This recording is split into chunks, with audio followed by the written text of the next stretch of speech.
Une demande pour le moins surprenante. Dans le 5e épisode du podcast Corina et le Roi, intitulé Corruption, espion espagnol et cadeau de 65 millions d'euros, Corina Larsen revient sur une étape marquante de son histoire avec Juan Carlos, en 2014. Au printemps, quelques semaines avant d'abdiquer, le monarque se serait acheté un manoir à Londres. Une maison de 5 étages dans l'un des meilleurs quartiers de la capitale britannique, qu'il aurait souhaité que son ex-maîtresse décore comme sa propre maison, située à quelques mètres de là. Selon la femme d'affaires, cette acquisition immobilière était l'énième preuve que le mari de Sofia d'Espagne voulait la récupérer. On voyait qu'il souffrait et je sentais que j'étais sa dernière bouée de sauvetage, précise Corina Larsen dans le dernier épisode de son podcast, diffusé ce lundi 28 novembre. L'Allemande de 58 ans raconte même que des amis de Juan Carlos l'appelaient pour l'encourager à reprendre leur relation. Malgré ses demandes insistantes, la grande rivale de la reine Sofia a toujours dit non. Mais cela n'a pas empêché le père de Felipe V de tenter un coup de poker, une demande en mariage.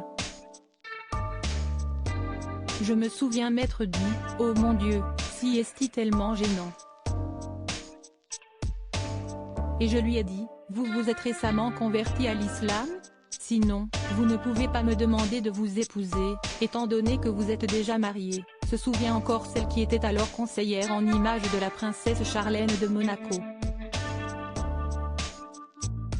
Une première demande en mariage dans les années 2000. Quelques années auparavant, Juan Carlos avait déjà demandé la main de Corina Larsen à son père.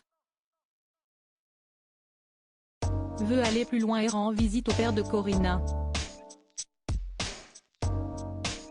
Il m'a appelé et m'a dit que le roi était venu lui rendre visite et lui a dit qu'il était très amoureux de moi et qu'il avait l'intention de m'épouser, s'était rappelé l'amante du souverain dans une interview accordée à BBC en 2020.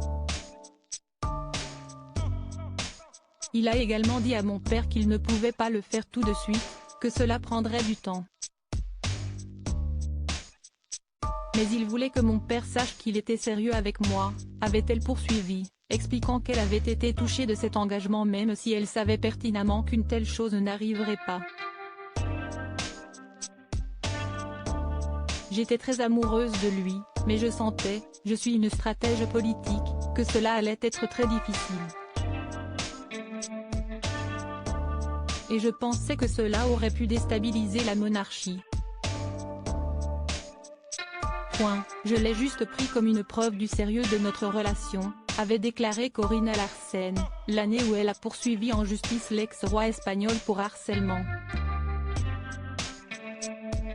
Crédit photo, Valérie Charifu Lintas Abaca Presse.